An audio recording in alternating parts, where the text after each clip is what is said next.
Hi friends, Karur துயர சம்பவம். CBI வெளியிட்ட ஆதார புகைப்பட காட்சிகள். விஜய் கரூரில் நடந்த இன்சிடெண்ட்டை ஜனநாயகம் படம் ஷூட்டிங்காக எடுத்தாரா? அது மட்டும் இல்லாமல் விஜய் ஆதாரங்களை அழிக்க முயன்றாரா? சிபிஐ விசாரணையில் விஜய்க்கு நடந்தது என்ன? விஜய் பாஜக கூட கூட்டணியில் இணைவாரா? முக்கியமான விஷயம், அன்றே கணித்த நக்கினன் கோபால் அவர்கள், அதாவது அன்னைக்கே அவர் என்ன கணிச்சு சொன்னார்னா, கரூரில் நடந்த இன்சிடெண்ட் ஒரு ஷூட்டிங் ஸ்பாட்டுங்க. அது மட்டும் இல்லை, அந்த கேரவேனுக்குள்ளே ஒரு நடிகை இருந்தாங்க. அது உண்மையா? அந்த நடிகை இருந்ததுனால தான் விஜய் அவர்கள் கரூரை விட்டு உடனே அங்கேருந்து போனாரா? இது எல்லாத்தையும் தான் அந்த வீடியோவில் பார்க்க போகிறோம். அது மட்டும் இல்லைங்க, இந்த வீடியோவில் முக்கியமான மைய கருத்து பார்த்தீங்கன்னா 4 விதமான மக்களை பார்க்க போகிறோம். முதலாம் தரப்பினர் விஜயை பிடிக்காதவங்க, விஜய் எது சொன்னாலும் கடுமையாக எதிர்க்கக்கூடியவங்க, பிற கட்சியில் இருக்கவங்க. இரண்டாம் தரப்பான மக்கள் யாராக இருப்பாங்கன்னா, விஜயை ரொம்ப நேசிக்கக்கூடியவராகவும் விஜய் ஃபேனாகவும் இருப்பாங்க. விஜய் எது செய்தாலும் கண்மூடித்தனமாக நம்புவாங்க. மூன்றாம் தரப்பினர மக்கள் யாருன்னா, இது என்ன போலவோ இல்லை நிறைய யூடியூப்ல பேசிக்கிட்டு இருக்கவங்க, அரசியல் விமர்சகர்களாக இருப்பாங்க. அவங்கெல்லாம் பொது தளத்தில் அவங்களோட கருத்துக்களை பதிவிடுவாங்க, அவங்களுக்கு தெரிஞ்ச விஷயங்களையும் சொல்லுவாங்க. நான்காம் தரப்பான மக்கள் தான் சாதாரண மக்களாக இருக்கலாம், அதாவது பார்த்துட்டு இருக்க நீங்கள் கூட இருக்கலாம். அதாவது சாதாரண ஒரு சாமானிய மக்களோட கேள்விகள் பார்த்தீங்கன்னா எங்கேயுமே போய் ஒலிக்காது. அதுக்கு காரணம் தனியாக நீங்கள் எழுப்புகிற கேள்வி தான். ஸோ இன்கேஸ் இந்த வீடியோவை நீங்கள் முடிவு வரைக்கும் பார்த்தீங்கன்னா, நீங்கள் ஒரு சாமானிய மக்கள்னு ஃபீல் பண்ணிங்கன்னா உங்களோட கமெண்ட்ஸை நம்மளோட சேனலில் பதிவிடுங்க. நீங்கள் பண்ணுற நிறைய கமெண்ட்ஸ்னால உங்களோட கேள்விகள் பல சாமானிய மகனோட கேள்விகளாக அது யார் கண்ணில் படணுமோ அவங்க கண்ணில் படலாம். அதாவது ஒரு சாமானியன் எழுப்பின கேள்வி படாதுங்க. 1000, அதாவது பார்த்தீங்கன்னா 1000, 1,00,000 சாமானிய மக்கள் எழுப்புகிற கேள்வி அவங்க பார்க்க வேண்டிய கண்ணில் பட்டுச்சுன்னா உங்களுக்கு உண்டான பதில்கள் கிடைக்கலாம். கரூர் துயர சம்பவத்தில் பொதுமக்களோட இறப்பு விசாரணை நடந்துட்டு இருந்துச்சு. அந்த விசாரணையில் தாவேக்காரர்கள், அதாவது சிபிஐ நாடுனாங்க. சிபிஐ இப்போ முதலாம் கட்டமாக விஜய் அவர்களை விசாரணை செஞ்சாங்க. விசாரணை முடிஞ்சு வந்த விஜய் கையை ஆட்டிக்கொண்டோம். அது மட்டும் இல்லாமல் அவரோட கார்களில் மேல்புறத்தை ஓப்பன் செய்துட்டு சக்ஸஸ்ன்ற மாதிரி தம்ஸ்அப் செய்து கொண்டு வெளியே வந்தார். இது எல்லாருக்குமே தெரியும், செய்தி ஊடகங்களில் வந்துச்சு. இந்த செய்தி வந்த உடனே விஜய் மேலே எந்த தவறும் கிடையாதுன்னு நிறைய பேர் பேச தொடங்கினாங்க. ஆனால் இந்த விஷயத்தை எதிர்கருத்தா சிபிஐ கிட்ட இருந்து வந்த ஃபோட்டோஸ்ன்னு சொல்லிட்டு இணையதளத்தில் நிறைய ஃபோட்டோஸ் வைரல் ஆகிட்டு இருக்கு.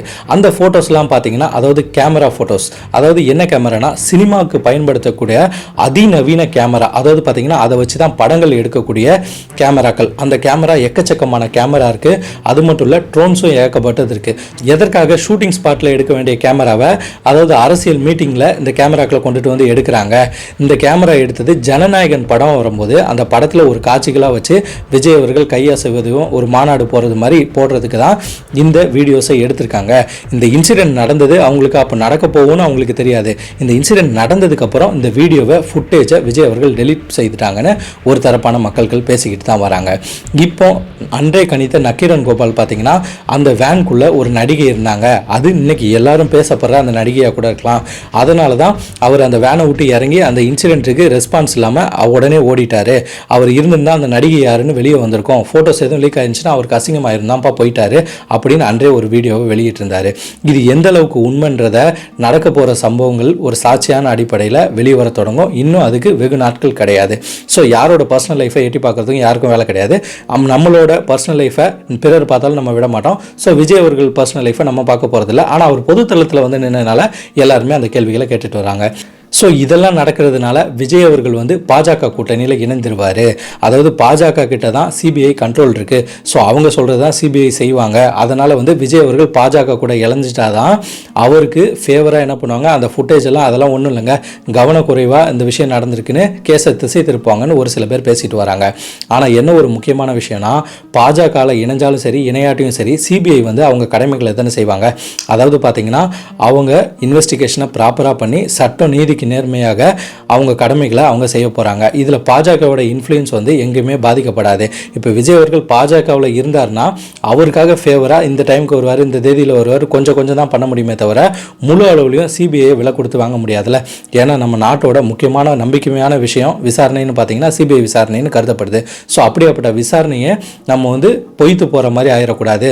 ஸோ அதனால தான் நம்ம சிபிஐயும் பாஜகவையும் ஒன்றிணைத்து நம்ம பேசுகிறது ஒரு தவறான விஷயம்ன்றது என்னோட தனிப்பட்ட கருத்து. ஏன்னா சட்டங்கள் என்னதான் கட்சிகள், ஆளுங்கட்சிகள் அந்த சட்டத்திட்டத்தை வச்சிருந்தாலும், ஆனால் அங்கே விசாரணை செய்கிற அதிகாரிகள் அதுக்கேற்ற படிப்பை படிச்சுட்டு அதை பற்றி விஷயங்களை ஆராய்ந்துட்டு தான் தீர்ப்பை கொடுப்பாங்க. ஸோ அதனால் நீதிமன்றங்கள் இருக்குது, விசாரணை நடந்துட்டு இருக்கு. விசாரணை முடிவில் அவங்க கொடுத்த தகவல்களை நம்ம விவாதிப்போம்.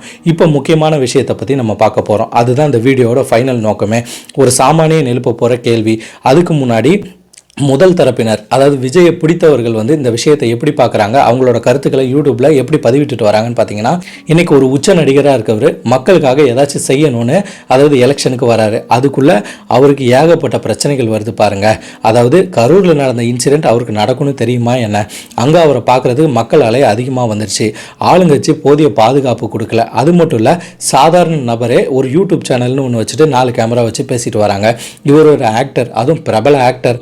அந்த இடத்துல அவர் நிறைய கேமராவை கூட வச்சிருக்கலாம். சரிப்பா, ஜனநாயகன் படத்துக்கு தான் அந்த ஷூட்டிங் ஸ்பாட்டா, அதாவது அந்த வீடியோவை எடுத்துக்கிட்டா என்னதான் தப்பு, அவருக்கு அந்த சம்பவம் நடக்கும் தெரியாதே அப்படின்னு சொல்லிட்டு விஜயை பிடித்த மாதிரி அவரோட ஃபேன்ஸ் ஆகட்டும் சரி, கட்சி ஆட்கள் ஆகட்டும் நிறைய பேர் சமூக வலைதளங்களில் பேசிட்டு வராங்க. இப்போ இரண்டாம் தரப்பான மக்களை பற்றி பார்த்துடலாம். இரண்டாம் தரப்பான மக்கள்னா விஜயை பிடிக்கவே பிடிக்காதுன்னு திட்டவட்டமாக இருக்கவங்க, பிற கட்சிகள்லையும் இருப்பாங்க.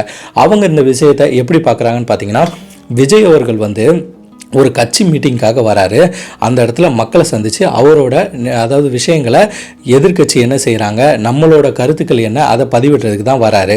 ஸோ அப்படி வரவருக்கு ஏன் இவ்வளோ கேமரா?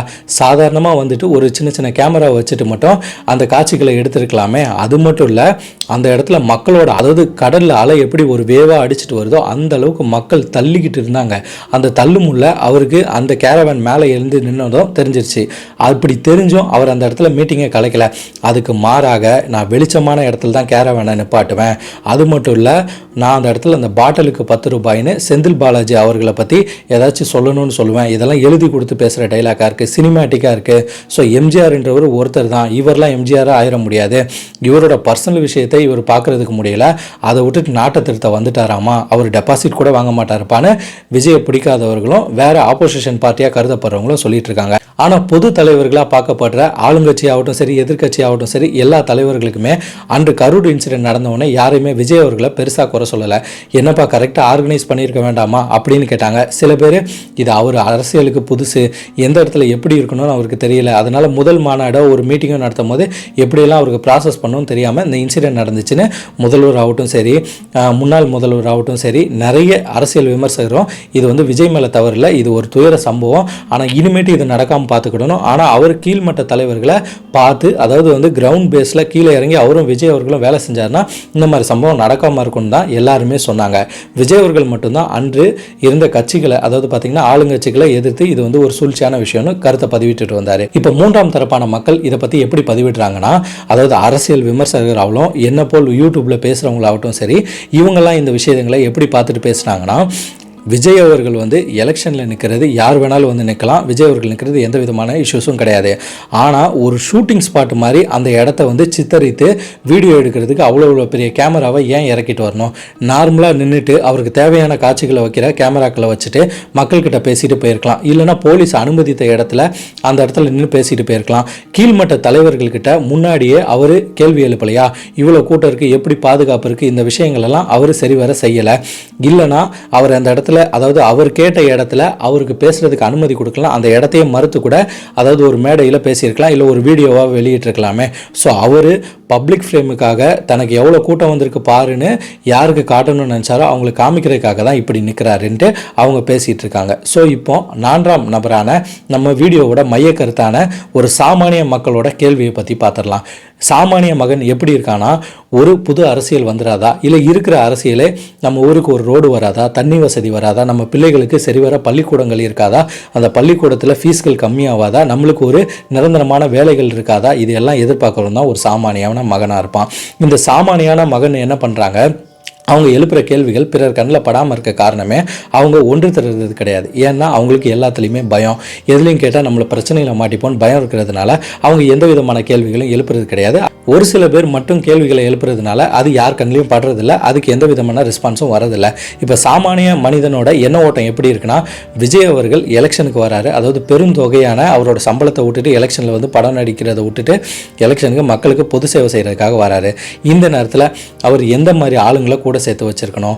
அவர் சேர்த்து வச்சுருக்க ஆளுங்கள்லாம் அதாவது முன்னாடி கள நிலவரத்தை எப்படின்னு பார்த்தாங்களா, பிற கட்சிகள் எப்படியெல்லாம் மீட்டிங் போடுறாங்கன்னு செக் செய்தாங்களா, ஜனநாயகன் படம் ஷூட்டிங் எடுக்கிறதுக்கு இது தேவையான இடமா, இல்லை ஜனநாயகன் படம் ஷூட்டிங்கே எடுக்காட்டியும் இவ்வளோ கேமராக்கள் தேவையா, ஆல்ரெடி விமர்சனத்துக்குள்ளே இருக்காரு, இப்போ இவ்வளோ கேமரா வச்சு எடுத்து என்ன தான் பண்ண போகிறாரு.